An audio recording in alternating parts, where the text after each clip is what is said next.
আজকের বিশেষ গুরুত্বপূর্ণ আলোচনা হবে, যেটা হচ্ছে যে এই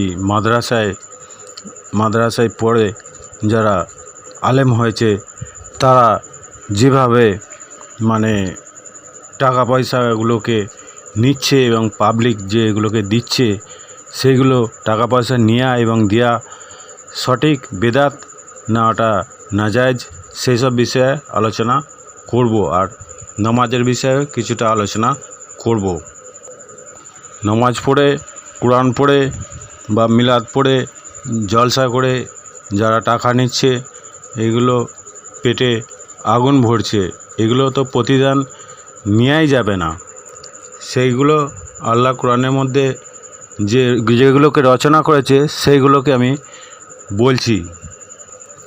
সূরা সোয়াদ আয়াত নম্বর হচ্ছে 86। বলুন, আমি তোমার কাছে কোনো প্রতিদান চাই না, আর আমি লৌকিকতাকারীও নই। তাহলে এখানে বলছে বলুন বলতে কোনো নির্দিষ্ট ব্যক্তি নয়, যারাই কোরআন বিক্রি করে পয়সা নেবে তাদেরকেই বলতে বলছে। কে বলতে বলছে? যাদের গ্রন্থের জ্ঞান আছে তাকে বলছে বলুন।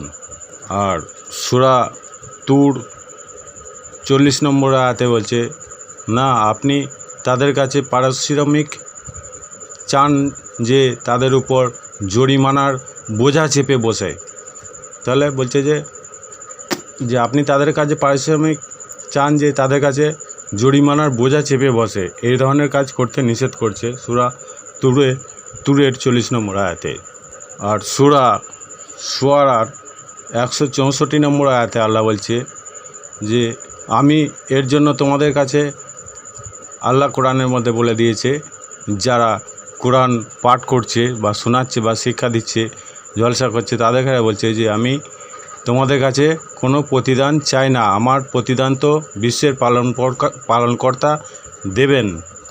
আর সূরা আনাম 90 নম্বর আয়াতে বলছে যে এরা এমন ছিল যাদের আল্লাহর পথ প্রদর্শন করেছিলেন, অতএব আপনি তাদের পথ অনুসরণ করুন। আপনি বলে দিন যে আমি তোমাদের এর জন্য কোনো পারিশ্রমিক চাই না, এটি সারা বিশ্বের জন্য একটি উপদেশ মাত্র। আর সূরা ইউসুফের 104 নম্বর আয়াতে বলছে যে আপনি এর জন্য তাদের কাছে কোনো বিনিময় চান না, এটা তো সারা বিশ্বের জন্য উপদেশ ছাড়া কিছু নয়। সূরা বলে একটা সূরা আছে, 23 নম্বর আয়াতে বলছে, এরাই সুসংবাদদাতা দেন, আল্লাহ তার সেসব বান্দাকে যারা বিশ্বাস স্থাপন করে ও সৎকর্ম করে। বলুন, আমার দাওয়াতের জন্য তোমাদের কাছে কেবল আত্মীয়তা জনিত সৌহার্দ্য চাই। যে কেউ উত্তম কাজ করে আমি তার জন্য তাতে পুণ্য বাড়িয়ে দিই। নিশ্চয়ই আল্লাহ ক্ষমাশীল ও গুণগ্রাহী। তাহলে এখানে সূরা বাকারার 41 নম্বর আয়াতে আল্লাহ বলছেন যে আর তোমরা সেই গ্রন্থের প্রতি বিশ্বাস স্থাপন করো যা আমি অবতীর্ণ করেছি বাস্তবতা হিসেবে তোমাদের কাছে। বস্তুত তোমরা তার প্রাথমিক অস্বীকারী হয়েও না, আর আমার আয়াতের অল্প মূল্য দিও না বলছে। অল্প মূল্য, যারা বেশি দেয় সে তো মহাপাপী। অল্প সামান্য মূল্য দিতে নিষেধ করে দিয়েছে, এবং আমার আযাব থেকে বেঁচে থাকো। তাহলে নিতেও বারণ করেছে আর দিতেও বারণ করেছে। আর সূরা বাকারার 174 নম্বর আয়াতে আল্লাহ বলছেন, নিশ্চয়ই যারা সেসব বিষয় গোপন করে যা আল্লাহ কিতাবে নাজিল করেছেন এবং সেই জন্য অল্প মূল্য গ্রহণ করে, অর্থাৎ সামান্য মূল্য, আর যারা বেশি মূল্য গ্রহণ করে তারা তো মহাপাপী। যারা অল্প মূল্য গ্রহণ করে তারা পেটে আগুন ছাড়া নিজেদের পেটে আর কিছুই ঢোকায় না। আর আল্লাহ কিয়ামতের দিন তাদের সাথে কথা বলবে না, অর্থাৎ কিয়ামতের দিন মহাবিচারের দিবসে আল্লাহ তাদের সঙ্গে কথা বলবে না, না তাদেরকে পবিত্র করা হবে। বস্তুত তাদের জন্য রয়েছে বেদনাদায়ক আযাব। আর সূরা বাকারাতেও 79 অর্থাৎ 79 নম্বর আয়াতে বলছে, অতএব তাদের জন্য আফসোস যারা নিজ হাতে গ্রন্থ লেখে এবং বলে যেটা আল্লাহর পক্ষ থেকে অবতীর্ণ হয়েছে, এর বিনিময়ে সামান্য অর্থ গ্রহণ করতে পারে যাতে করে, কিন্তু এই সামান্য অর্থ ছেড়ে বহু অর্থ গ্রহণ করছে, তাহলে কত বড় পাপ করছে। অতএব তাদের প্রতি আক্ষেপ তাদের হাতের লেখার জন্য এবং তাদের প্রতি আক্ষেপ তাদের উপার্জনের জন্য। আর একটা সূরা আছে, সূরা আলে ইমরান 187 নম্বর আয়াত। আল্লাহ যখন তাদের কিতাবগণের কাছ থেকে প্রতিজ্ঞা গ্রহণ করে বললেন যে তা মানুষের নিকট বর্ণনা করবে এবং গোপন করবে না, তখন তারা সে প্রতিজ্ঞাকে নিজেদের পিছনে ফেলে রাখলো আর তারা কেনা বেচা শুরু করে দিল সামান্য মূল্যর বিনিময়ে। তার মানে এখন তো সামান্য ছেড়ে অনেক বেশি মূল্য বিনিময় দিয়ে কেনা বেচা শুরু করে দিয়েছে। সুতরাং কতই না মন্দ তাদের কেনা বেচা।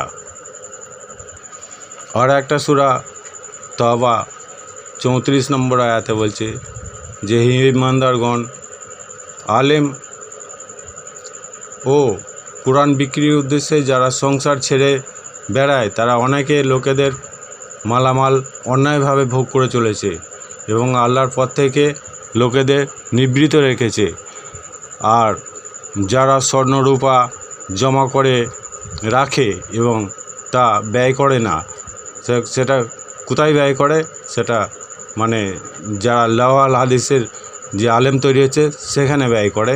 তো সেই জন্য বলছে আল্লাহর পথে ব্যয় করে না, তাদের কঠোর আযাবের সুসংবাদ শুনিয়ে দিন। সেই জন্য আল্লাহ বলছে যে পাবলিককে বলছে যে সূরা ইয়াসিনে 21 নম্বর আয়াতে আল্লাহ বলছেন যে অনুসরণ করো তাদের যারা তোমাদের কাছ থেকে কোনো বিনিময় কামনা করে না অথচ তারা সুপথ প্রাপ্ত।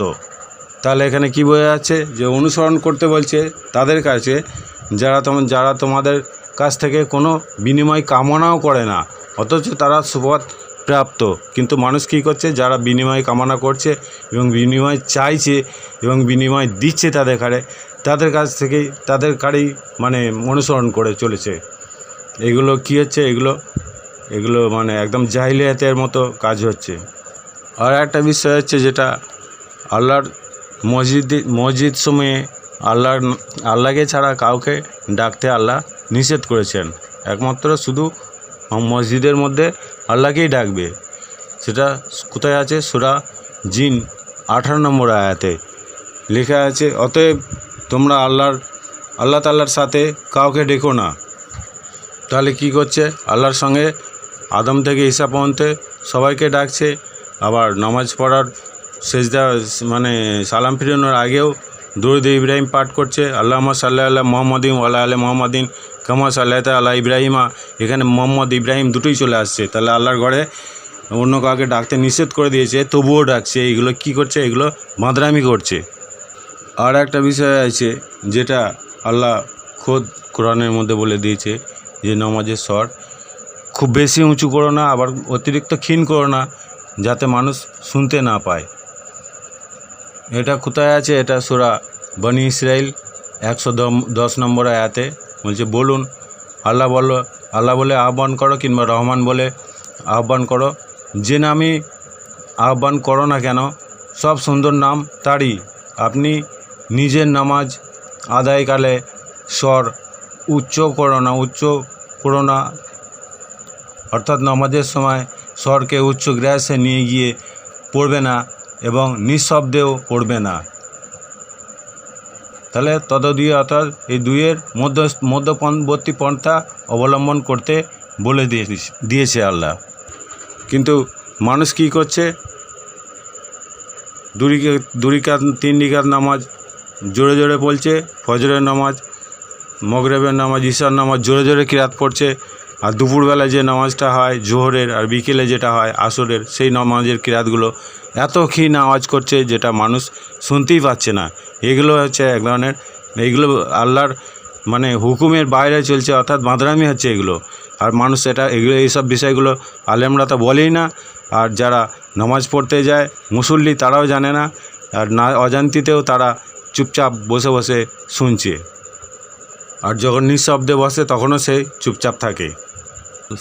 সেই জন্য আল্লাহ রসুল বলছে যে হে আমার পালনকর্তা, আমার সম্প্রদায় এই কোরআনকে প্রলাপ করে সাব্যস্ত করেছে। তার মানে এই কোরআনটাকে ছেড়ে দিয়ে লাওয়াল হাদিসটাকে নিয়ে আঁকড়ে ধরে বসে আছে।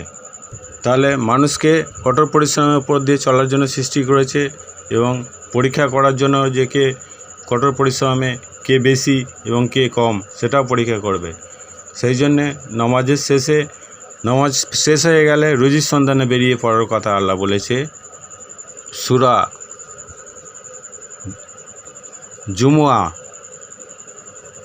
জুমুয়া সূরার 10 নম্বর আয়াতে বলছে, অতঃপর নামাজ সমাপ্ত হলে তোমরা পৃথিবীতে ছড়িয়ে পড়ো এবং আল্লাহর রুজির বা অনুগ্রহের তলাশ করো, আল্লাহকে অধিক স্মরণ করো যাতে তোমরা সফল কাম হতে পারো। কিন্তু এই নয় যে মুসল্লিরা রুজির সন্ধানে বেরিয়ে যাবে আর যারা নামাজ পড়াচ্ছে তারা রুজির সন্ধানে বেরিয়ে যাবে না, লোকের পাত পানে চেয়ে থাকবে এবং সে কে কখন এসে চুপি চুপি টাকা ভরে দেবে সেইগুলোর দিকে খেয়াল করছে, জাহান্নামের আগুন ভরবে। এইগুলো তো আল্লাহ প্রকাশ করে দিয়েছেন কোরআনের মধ্যে যে মানুষকে শ্রম নির্ভরশীল রূপে সৃষ্টি করেছি। এটা হচ্ছে সূরা আল বালাদ 4 নম্বর আয়াতে আল্লাহ বলছেন, নিশ্চয়ই আমি মানুষকে শ্রম নির্ভরশীল রূপে সৃষ্টি করেছি। তাহলে শ্রমের ওপর নির্ভরশীল রূপে সে নির্ভর করবে, সেই জন্য সৃষ্টি করেছে। ওরা শ্রম করার পরিবর্তে নামাজ পড়িয়ে চুপ করে ঘরে গিয়ে বসে থাকছে। আবার একটা সূরা কাহাফে 7 নম্বর আয়াতে বলছে যে আমি পৃথিবীর সব কিছুকে পৃথিবীর জন্য শোভা করেছি যাতে লোকেদের পরীক্ষা করি যে তাদের মধ্যে কে ভালো কাজ করে। আবার সূরা মুলকেও 2 নম্বর আয়াতেও আল্লাহ বলছেন যে যিনি সৃষ্টি করেছেন মরণ এবং জীবন যাতে তোমাদেরকে পরীক্ষা করতে সক্ষম হয়, অর্থাৎ পরীক্ষা করেন যে কে তোমাদের মধ্যে কর্মে শ্রেষ্ঠ, তিনি পরাক্রমশালী ক্ষমাময়। তাহলে কর্মের মধ্যে অর্থাৎ পরিশ্রমের মধ্যে কে শ্রেষ্ঠ সেটাও পরীক্ষা করছে আল্লাহ। আর এরা কী করছে? নামাজ পড়ে টুক করে ঘরের ভেতর ঢুকে যাচ্ছে। তাহলে এখানে আল্লাহ বলছেন যে নিশ্চয় এই কোরআন জাহানের প্রতিপালকের কাছ থেকে নাজিল হয়েছে। সে যদি নিজে কিছু বানিয়ে নিত তার নামে চালানোর চেষ্টা করত তাহলে আমি অবশ্যই তার ডান হাত ধরে তার কণ্ঠশিরা কেটে দিতাম। তোমরা কেউই আমার হাত থেকে তাকে রক্ষা করতে পারতে না। আর সুন্নত আর ফরজ, সুন্নত হচ্ছে নবীর নির্দেশ, ফরজ হচ্ছে আল্লাহর নির্দেশ। আর এর মাঝখানে একটা ওয়াজিব বলে একটা কথা ঢুকিয়ে দিয়েছে, যেটা হচ্ছে একদম মানে বেদাত, হারাম। সুন্নত হচ্ছে আল্লাহর রসুলের নির্দেশ, সেটাও ফালতু। আর যেটা আল্লাহর ফরজ সেটা হচ্ছে আল্লাহর নির্দেশ বা আল্লাহর হুকুম আকাম, অর্থাৎ কোরআনের বাণী অনুযায়ী, কোরআনের নির্দেশ অনুযায়ী চলা, এটা হচ্ছে ফরজ। আর ওয়াজিব সেটা একদমই মানুষের মন গড়া, এটা একদমই বেদাত। আর নামাজের সময় যে নিয়তটা করে সেটা কোথায় করে? নিয়তটা কে বলছে? নাবির নিচে 4টে ইমাম, 4 রকম তরিকা। 4টে ইমামকে তোমরাই তো রাতারাতি সিলেক্ট করেছো, নির্বাচন করেছো, প্রতিনিধি বানিয়েছো। তাহলে তারা কি বলছে? একজন বলছে নাবির নিচে, একজন বলছে নাবির ওপরে, একজন বলছে বুকের ওপরে, কেউ বলছে হাত তোলো, আবার কেউ বলছে যে মানে হাত তুলতে হবে না, কেউ বলছে সূরা ফাতিহা পাঠ করা হারাম ওয়াজিব, আর কেউ বলছে সূরা ফাতিহা পাঠ করতেই হবে, আবার কেউ বলছে যে বেতের নামাজ পড়া মানে প্রত্যেক দিন পড়া যাবে না, বেতের নামাজটাও ওয়াজিব। তাহলে এগুলো কি? 4টে ইমামের 4টে যে শরীয়তি বিধান 4 রকমের হয়ে যাচ্ছে। তাহলে তারা তো সব কিছু তাদের কাছে তো আমরা আমাদের মতো এই পাবলিকগুলো হাজার হাজার লোকেদের মধ্যে থেকে 4 জনকে যে সিলেক্ট করেছে, এই 4 জনের মতামত 4টে মানে ইমামের হাদিস লক্ষ্য করে দেখবেন 4টে 4 রকম। এগুলো কিভাবে হয়? সেই জন্য রসুল বলে দিয়েছে সূরা ফুরকান 30 নম্বর আয়াতে, সেদিন রসুল বলবে, হে আমার প্রতিপালক, আমার সম্প্রদায়ের লোকেরা কোরআন নিয়ে উপহাস করেছে। তা এভাবে দুরাচারীদের মধ্যে থেকে প্রত্যেক নবীর বিরুদ্ধেই আল্লাহ বলছে যে শত্রু সৃষ্টি করেছি, আর তোমরা তোমাদের প্রতিপালকের মতো পথ প্রদর্শক ও সাহায্যকারী কেউ নেই। আর এই নামাজের মধ্যে যে তসবিহ যে কিরাত যেগুলো করা হয় নামাজ এক কথায়, তো এইগুলো তো সারা বিশ্বে যত প্রাণী আছে পাখি থেকে আরম্ভ করে ভূপৃষ্ঠে যারা বিচরণ করে হেঁটে চলে বেড়ায় সবাই নামাজ পড়ে, তারাও কিরাত পড়ে আর তারাও তসবিহ করে, আমরাও তসবিহ করি। রুকুতে গেলে সুবহানা রাব্বিয়াল আলা, সুবহানা রাব্বিয়াল আজিম, সেজদায় গিয়ে সুবহানা রাব্বিয়াল আলা, সুবহানা রাব্বিয়াল আজিম, এইগুলো যে এই যে তসবিহগুলো, এই তসবিহগুলোও তারা জানে এবং মানে। তাহলে পাখি থেকে আরম্ভ করে সমস্ত প্রাণী জানে তারা কিভাবে পড়ছে আর আমরা কিভাবে পড়ছি। এটা ঠিক কোরআন দৃষ্টান্ত হচ্ছে না হচ্ছে না, এটা একদম সূক্ষ্ম মাথায় সুস্থ ব্রেনে ভেবে চিন্তে দেখলেই জানতে পারবেন যে এটা টোটালটাই কোরআন বিরুদ্ধ। সূরা নূর সূরার আয়াত নম্বর হচ্ছে 41। তুমি কি দেখো না যে নবমণ্ডল আর ভূমণ্ডলে যারা আছে আর তারা এবং উড়ন্ত পাখিকুল তাদের পাখা বিস্তার করে আল্লাহর পবিত্রতা, আল্লাহকে নামাজ পড়ে, মহিমা এবং তার যে তসবিহ সেগুলো প্রত্যেকেই তারা তসবিহ করার যোগ্য এবং ইবাদত ও পবিত্রতা এবং তসবিহ ঘোষণা করার তসবিহ পদ্ধতি জানে বলছে। আর তারা যা করে আল্লাহ সে বিষয়ে সম্যক জ্ঞাত। তাহলে সবাই জানে, পাখি কুল থেকে আরম্ভ করে সমস্ত প্রাণী তারা তসবিহ জানে এবং করে, সম্যক আল্লাহ অবগত। তাহলে এগুলো মানুষের যেগুলো করছে এগুলো ঢ্যামনামপনা করছে, এগুলো করা ঠিক হচ্ছে কোরআন একদম কোরআনে যেটা লেখা আছে তার সঙ্গে এটা কোনোটাই মানে টোটালটাই মিল নেই। সেই জন্য আমি বলছি রাগই করুন আর ঝালি করুন, কিন্তু এগুলো বুঝার বিষয়, ঠান্ডা মাথায় বুঝতে পারবেন, তাহলে রাগ ঠান্ডা হয়ে যাবে। আর মসজিদে গিয়ে যখন নামাজ পড়ছে আল্লাহর সামনে দাঁড়াচ্ছে, নিয়ত বেঁধে দাঁড়াচ্ছে, দণ্ডায়মান করছে, রুকু করছে, সব করছে, সেটা আল্লাহর সামনে গিয়ে দাঁড়াচ্ছে। অর্থাৎ ওটাকে ওরা মিরাজ বলে, সাক্ষাৎ বলে, দোয়া বলে, আল্লাহর কাছে প্রার্থনা চাইছে। নামাজ মানে দোয়া প্রার্থনা, আল্লাহর কাছে ভিক্ষা চাওয়া হচ্ছে, সে চাইছে, চাওয়ার জন্য গিয়ে দাঁড়াচ্ছে আল্লাহর কাছে নত মস্তিষ্কে অবনত হয়ে। তাহলে সেখানে গিয়ে কী করছে? সূরা ইখলাস পাঠ করছে, কুলু আল্লাহু আহাদ আল্লাহু সামাদ লাম ইয়ালিদ ওয়ালাম ইউলাদ ওয়ালাম ইয়াকুল লাহু কুফুয়ান আহাদ। তো এই কথাটা তো আল্লাহ মানুষকে শিক্ষা দিয়েছে, আবার তুমি গিয়ে আল্লাহকে শিক্ষা দিচ্ছ কেন? সে কারো মানে ওরসে জন্মায়নি, তার ওরসে কেউ জন্মাবে না, এইসব কথাগুলো তো আল্লাহ মানুষকে শিক্ষা দিয়েছে, আবার তুমি গিয়ে আবার আল্লাহকে শিক্ষা দিচ্ছ। এগুলো কোনো সে তো শীত তো গেঁজা খেয়ে খ্যাপামো করেছিল, এরা আবার কত নম্বর গেঁজা খেয়েছিল না কি খেয়েছিল, কত নম্বর পাগলামি, কত নম্বর খ্যাপামো, এগুলো কী হচ্ছে? এরকম বহু সূরা আছে যে আল্লাহ মানুষকে নির্দেশ দিয়েছে, আদেশ দিয়েছে, নিষেধ করেছে। সেই কথাগুলো গিয়ে কোরআনে যে মসজিদে গিয়ে দাঁড়িয়ে নামাজের সালাতের সময় সেই বলিগুলো আওড়াচ্ছে। কাকে আওড়াচ্ছে? আল্লাহকে। তাহলে আল্লাহ তোমাকে শিক্ষা দিয়েছে, তুমি আবার ঘুরিয়ে আল্লাহকে শিক্ষা দিচ্ছ। এগুলো কত নম্বর খ্যাপামো? এগুলো বুঝুন, ভালো করে বুঝুন, বুঝলে বুঝতে পারবেন আমার কথাগুলো। আমি খ্যাপামো করিনি, আমার কথাগুলো বুঝার বিষয় আছে। এক তো মসজিদের ভেতরে গিয়ে মানে আল্লাহর ছাড়া অন্য কারোর নাম নিচ্ছে, এটাও খারাপ। আবার নামাজ পড়ে উঠে বেরিয়ে সে রুজির সন্ধানে বেরোচ্ছে না, এটাও খারাপ। আবার রুকু সেজদা যেটা করছে, রুকু করছে যেটা, এটাও ঠিক নয়। রুকু মানে অবনত হওয়া মানে কি সেটা ওরা জানে না। ওইভাবে ওই দণ্ডায়মানটা অবনত নয়, আর সেজদা করা মাটিতে মাথা ঠোকাটাও সেজদা নয়। আল্লাহর হুকুম হাকামটাকে মাথা পেতে মেনে নেওয়া।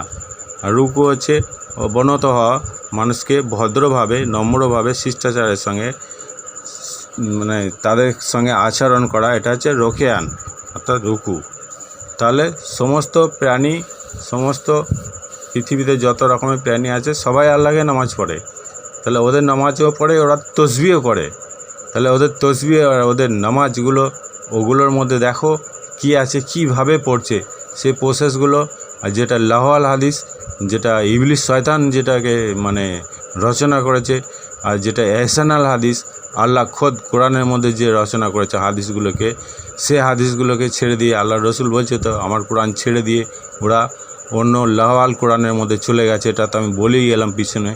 তাহলে এর জন্য শাস্তি কে ভোগ করবে?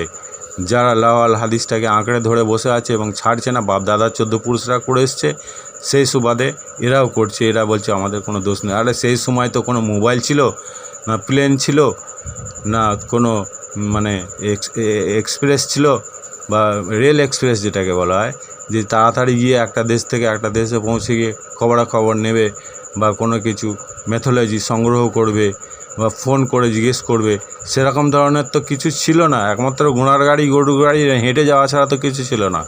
তাহলে তারা সেখানে বসে এক জায়গায় বসে একটা গ্রামের মধ্যে বসে সেইগুলোকে, গ্রন্থগুলোকে রচনা করেছে।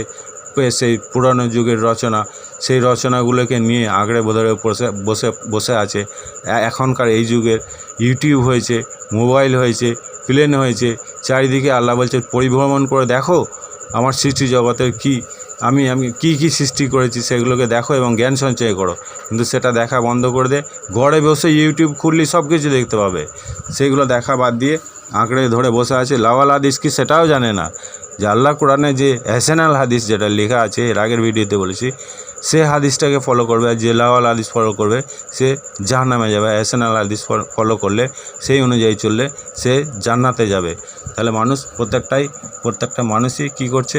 লাওয়াল হাদিসগুলোকে ধরে বসে আছে, আঁকড়ে ধরে বসে আছে, ছাড়বে না। মরে যাবে তো ছাড়বে না। আর তুমি বলতে যাও তোমাকে মেরে দেবে। ওরা ভাববে যে মেরে দিলে পরে আমি জান্নাতবাসী হয়ে যাবো, আর ওকে মারলে পরে আমি বিশাল বড় একটা নেকি, পাহাড় সমান নেকি একটা অর্জন করে ফেলবো। এই যে ধারণাগুলো, এগুলো একদম বাঁদরামি ধারণা। আর এই মাক্কি সূরা, মদিনী সূরা যেগুলোকে লিখেছে, এইগুলো একটু ফলো করে দেখবেন। দেখলে বুঝতে পারবেন যে 2 কেবলার মসজিদ একটা আছে, পূর্ব দিকে একটা আছে, উত্তর দিকে একটা আছে, দক্ষিণ দিকে একটা আছে। একটা হচ্ছে আকসা আর একটা হচ্ছে কাবা, যেটা মসজিদুল হারাম বলা হয়। সেই দুটোর মাঝখানে একটা মসজিদ আছে। সেখানে 1 বছর 6 মাস, 1 মাস আর প্রায় 12 দিন মতো নামাজ পড়েছিল। প্রথম যেটা মসজিদুল আকসার দিকে নবী মোহাম্মদ নামাজ পড়েছিল। পড়তে হঠাৎ ওহী হয়ে গেল যে তুমি মসজিদুল হারামের দিকে মুখ করে নামাজ পড়ো। তাহলে মসজিদুল হারামের দিকে যখন মুখ করে নামাজ পড়লো, সেই সময় ওহী নাজিল হলো।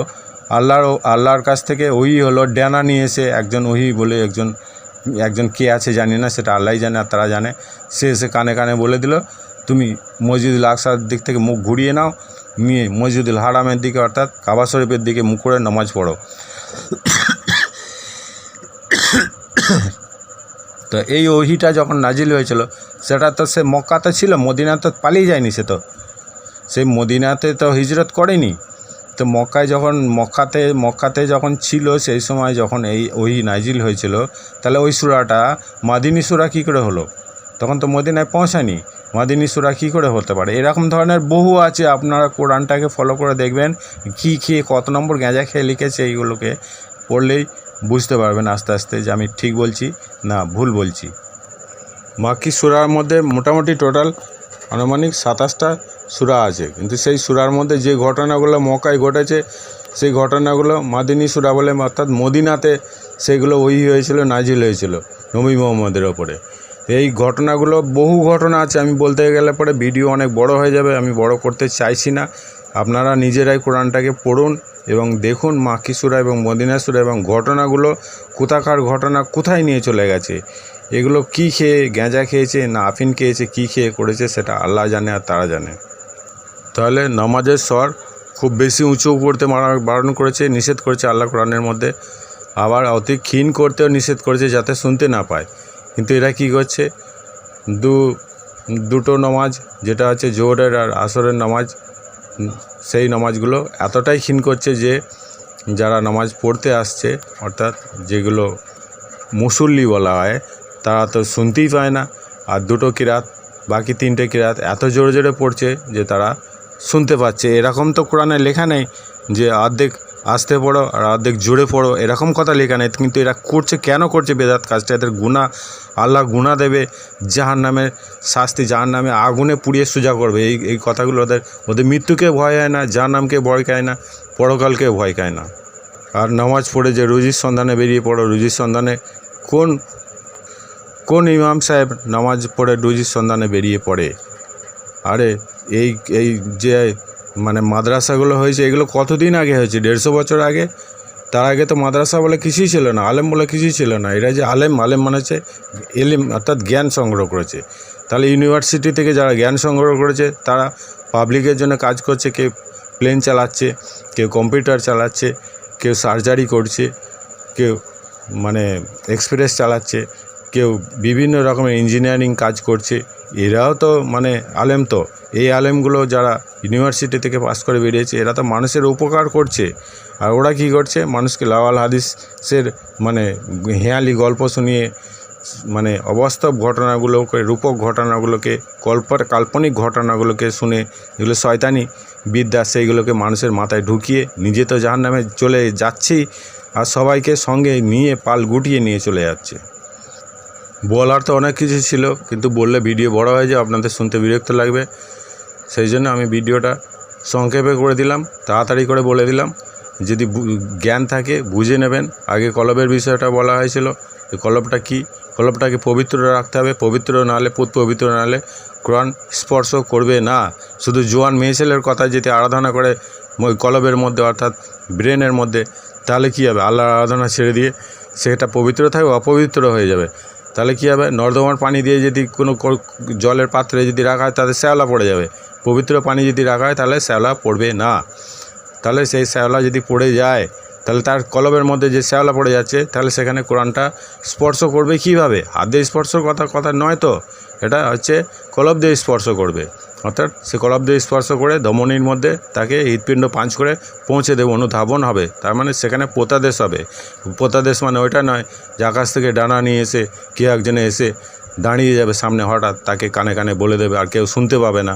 বাকি যারা পাশে আছে সাহাবীরা, তারাও শুনতে পাবে না। এমনই একটা কানে কানে বলে দেবে যে সে নিজেই শুনতে পাবে। এগুলো সব গ্যাঁজাঘুরি কথা। তো এইগুলোর প্রমাণ আমি দেবো পরের ভিডিওতে, ইনশাল্লাহ আশা করি। হ্যাঁ, এখন একটু শান্ত থাকুন, ধৈর্য ধারণ করুন, পরে সব জানতে পারবেন।